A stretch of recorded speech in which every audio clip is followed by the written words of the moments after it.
हाल ही में भारतीय reserve bank यानी कि आरबीआई की ओर से भारत में एटीएम्स को लेकर के एक नया डेटा जारी किया गया है, जिसमें ये बताया गया है कि पिछले साल की तुलना में भारत में अब आपको एटीएम्स में कमी देखने को मिल रही है।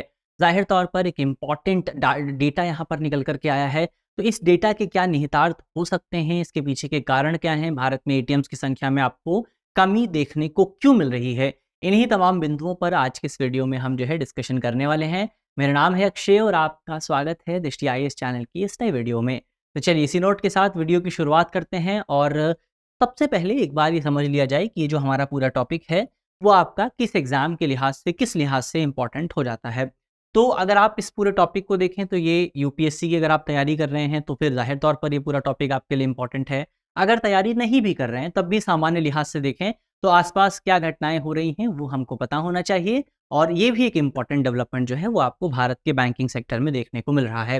तो जीएस पेपर 3 से आप इस पूरे टॉपिक को जोड़ करके देख सकते हैं और जीएस पेपर 3 में आपको इंडियन इकोनॉमी का एक सेगमेंट मिल जाता है और इसके साथ साथ भारत में बैंकिंग प्रणाली का एक सेगमेंट भी जो है वो आपको इसी जीएस पेपर 3 में मिल जाता है। तो बैंकिंग प्रणाली के लिहाज से भी ये जो पूरा टॉपिक है वो अपने आप में इम्पॉर्टेंट है। अब आगे बढ़ते हैं, एक बार खबर पर नजर डालते हैं। तो खबर जो है वो आपका यहाँ आप देख सकते हैं, digital payments rise leads to shutting off ATM. तो एटीएम्स को जो है भारत में एटीएम्स बहुत ज्यादा बंद हो रहे हैं। उसके पीछे का रीजन क्या है? रीजन ये है कि भारत में डिजिटल पेमेंट बहुत तेजी से उभर करके आ रहा है। अब आप देखेंगे कि एटीएम्स का इस्तेमाल करना जो है लगभग आपको बंद होता हुआ नजर आ सकता है। भविष्य में आपको और ज्यादा कमी देखने को मिल सकती है, क्योंकि अब आप अपने फ़ोन के माध्यम से ही डिजिटल पेमेंट कर सकते हैं। आपको एटीएम पर जाकर के कैश निकालने की ज़रूरत नहीं है। आपके पास फ़ोन में अगर आप पैसे हैं, आप अपने जो यूपीआई सिस्टम है, उसको अपने बैंक अकाउंट से अटैच कर सकते हैं और बैंक अकाउंट से अटैच करने के बाद आप आसानी से कहीं भी किसी को भी पेमेंट कर सकते हैं। तो अब आपको जो है एटीएम की ज़रूरत नहीं रह गई है। उसी को लेकर के इस पूरी खबर में बात हुई है। चलिए अब सबसे पहले हम यहाँ पर एक बार खबर देखें।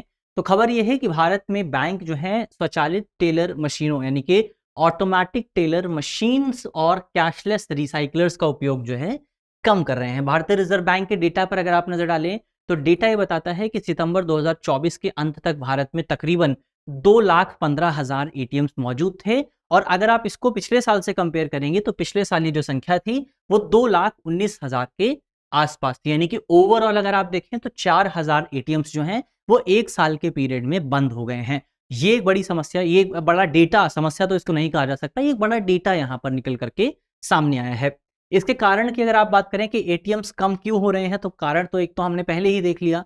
कारण क्या है? कारण ये है कि डिजिटल भुगतान की बढ़ोतरी जो है, डिजिटल भुगतान की स्वीकार्यता जो है, एक्सेप्टेबिलिटी जो है, वो बहुत तेजी से बढ़ रही है। खासतौर पर अगर आप भारत के शहरों में देखें तो भारतीय शहरों में आपको जगह जगह पर, चाहे छोटी दुकान हो चाहे बड़ी दुकान हो, हर जगह आपको जो है एक क्यूआर कोड नजर आ जाएगा। आप उस क्यूआर कोड पर पेमेंट कर सकते हैं और उसके साथ साथ आपको एक मशीन भी नजर आएगी। आप कितने पैसे भेजते हैं वो पैसे भी आपका उसी वो जो अमाउंट है वो अमाउंट जो है वो मशीन बता देती है। तो ये आप इसको एक डिजिटल रिवॉल्यूशन की तरह देख सकते हैं जो कि भारत में आपको देखने को मिला है। तो ओवरऑल आप कह सकते हैं कि डिजिटल भुगतान की जो एक्सेप्टेबिलिटी है वो भारत में बढ़ी है।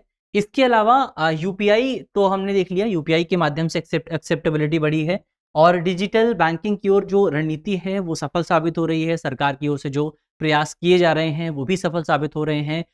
सरकार की ओर से लगातार प्रयास किए गए हैं कि भारत में डिजिटल इकोनॉमी को मजबूत किया जाए और उसी प्रयास का परिणाम है कि आज भारत में कोने-कोने में आपको यूपीआई क्यूआर कोड नज़र आ जाते हैं। तो ओवरऑल ये जो डिजिटल रिवॉल्यूशन भारत में आया है, इसी डिजिटल रिवॉल्यूशन का परिणाम है कि अब भारत में जो एटीएम्स जो कि आपका फिजिकल इंफ्रास्ट्रक्चर को रिप्रेजेंट करता है, उस फिजिकल इंफ्रास्ट्रक्चर में आपको कमी देखने को मिल रही है। तो ये ओवरऑल सबसे पहले हमने खबर पे बात की। अब खबर के बाद हम ये देखते हैं कि भारत में एटीएम्स की स्थिति क्या है, किस किस सिचुएशन में एटीएम्स मौजूद हैं। तो अगर आप भारतीय इकोनॉमी की बात करें तो वहां पर आपको जो कैश का इस्तेमाल है वो बहुत बड़े लेवल पर नजर आएगा। अगर आप डेटा के माध्यम से इसको देखें तो भारतीय इकोनॉमी में कुल 89% जो हिस्सा है वो आपका कैश का होता है। तो वित्तीय वर्ष 2022 में 89% जो आपकी ट्रांजैक्शंस हुई थी वो ट्रांजैक्शंस आपको कैश में देखने को मिली थी, जो कि भारतीय इकोनॉमी का कुल 12% हिस्सा निकल करके आता है। तो भारतीय इकोनॉमी में कैश का बहुत इस्तेमाल होता है, लेकिन इसके बावजूद भी भारत में अगर आप एटीएम्स की उपलब्धता की बात करेंगे तो वो आपको काफ़ी सीमित लेवल पर नज़र आ जाएगी। कितनी है? तो डेटा ये बताता है कि भारत में हर 1 लाख व्यक्ति पर तकरीबन 15 एटीएम्स मौजूद हैं। 1 लाख व्यक्तियों पर 15 एटीएम्स मौजूद हैं। तो आप देख सकते हैं कितने लिमिटेड एक्सेसिबिलिटी जो है वो आपको एटीएम्स की नज़र आ जाती है। अब ये जो लिमिटेड एक्सेसिबिलिटी है, इसके पीछे के क्या रीज़न्स हो सकते हैं? उस पर अगर आप बात करें तो एक रीज़न ये है कि एटीएम की जो सुविधाएँ होती हैं, वो सुविधाएँ पूरी तरह से मुफ़्त होती हैं। अगर आप एटीएम से पैसे निकालते हैं, तो उस पैसे को निकालने के लिए आपसे कोई चार्ज नहीं लिया जाता। तो इसकी वजह से बैंकों को बहुत ज़्यादा फ़ायदा होता नहीं है।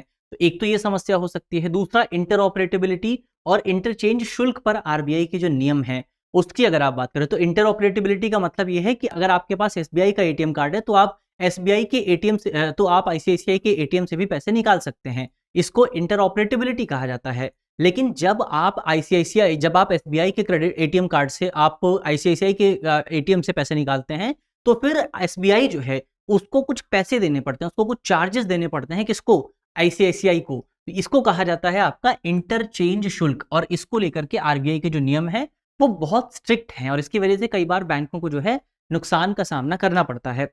इसके अलावा बैंक डिजिटल और भौतिक बैंकिंग सेवाओं के बीच में संतुलन बनाने के लिए प्रति शाखा 2 एटीएम, एक ऑन साइट एटीएम और एक ऑफ साइट एटीएम वाले मॉडल पर विचार कर रहे हैं। इसके अलावा अगर भारत में एटीएम्स के इतिहास की बात करें, तो एटीएम की उपलब्धता ने बेसिकली भारत में बैंकिंग को काफ़ी ज़्यादा बदल दिया है। इस पूरे सिस्टम में काफ़ी ज़्यादा चेंज जो हैं, वो आपको इसकी वजह से देखने को मिले हैं। भारत का पहला एटीएम जो है, वो 27 जून 1987 को मुंबई में एचएसबीसी बैंक द्वारा खोला गया था। और ये जो एटीएम का कॉन्सेप्ट है, ये आपका चॉकलेट वेंडिंग मशीन से प्रेरित है, जिसमें मशीन में चॉकलेट्स मौजूद होती हैं और फिर आप जो है चॉकलेट्स पैसे देकर के निकाल सकते हैं। उसी तरह से आपका ये पूरा कॉन्सेप्ट प्रेरित है, और 1967 में लंदन में पहला एटीएम आपका खोला गया था।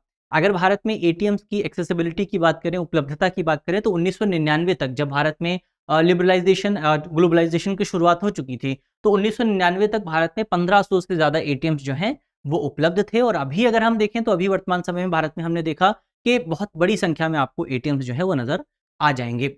अब इसके अलावा एक बार एटीएम्स के टाइप्स अगर आप देख लें, तो कुछ टाइप्स जो है वो एटीएम्स के आपको देखने को मिलते हैं। सबसे पहले आपका व्हाइट लेबल्ड एटीएम होता है, जो कि owned and operated bye non banking entities होता है, और ये cash provided basically sponsored bank के लिए काम करता है। फिर आपके ब्राउन लेबल्ड एटीएम होते हैं, owned and operated by bank, but its operation and maintenance is outsource to the third party. फिर ग्रीन लेबल्ड एटीएम होते हैं, यूज फॉर एग्रीकल्चर ट्रांजैक्शन, इसको भी आप याद रखें। Green labelled ATM agriculture transaction के लिए होते हैं। ऑरेंज लेबल एटीएम जो है, वो आपका फॉर ट्रांजैक्टिंग शेयर्स, यानी कि आप अगर शेयर मार्केट में ट्रांजैक्शन करना चाहते हैं, तो ऑरेंज लेबल एटीएम्स होते हैं। येलो लेबल एटीएम्स जो हैं, वो आपका ई कॉमर्स के लिए इस्तेमाल होते हैं। और पिंक लेबल एटीएम्स जो हैं, वो बेसिकली आपका विमेन बैंकिंग के लिए इस्तेमाल होते हैं। तो ये कुछ एटीएम्स के प्रकार जो हैं, वो आपको भारत में देखने को मिल जाते हैं। इसके अलावा अगर ये तो हमारा टॉपिक जो है वो करंट अफेयर का यहाँ पर समाप्त होता है, और अंत में एक सवाल जो है वो आपके लिए मौजूद है। सवाल में आपसे पूछा गया है कि येलो लेबल एटीएम निम्नलिखित में से किसके द्वारा इस्तेमाल किया जाता है? हमारे ऑप्शन है, ऑप्शन ए कृषि लेन-देन के लिए, ऑप्शन बी ई कॉमर्स लेन-देन के लिए, ऑप्शन सी सरकारी भुगतान के लिए, और ऑप्शन डी विदेशी मुद्रा लेन-देन के लिए। तो इसका सही जवाब क्या होने वाला है, वो जल्दी से आप जो है कमेंट बॉक्स में बताएँगे। मुझे उम्मीद है कि इस वीडियो में हमने जितने भी इंपॉर्टेंट पॉइंट्स पर चर्चा की है, वो पॉइंट्स आपको समझ में आए होंगे। और अगर वीडियो अच्छी लगी है, तो वीडियो को लाइक कीजिएगा, शेयर कीजिएगा अपने दोस्तों के साथ, अपने परिवारजनों के साथ, अपने साथियों के साथ। और अगर आप चैनल पर नए हैं, तो चैनल को सब्सक्राइब करना बिल्कुल मत भूलिएगा, ताकि भविष्य में इस तरह की वीडियो की नोटिफिकेशंस जो हैं, वो आपको सही समय पर जो है प्राप्त होती रहें। तो मिलते हैं आपसे अगली वीडियो में, तब तक के लिए अपना ख्याल रखिए, ध्यान रखिए, पढ़ते रहिए। धन्यवाद।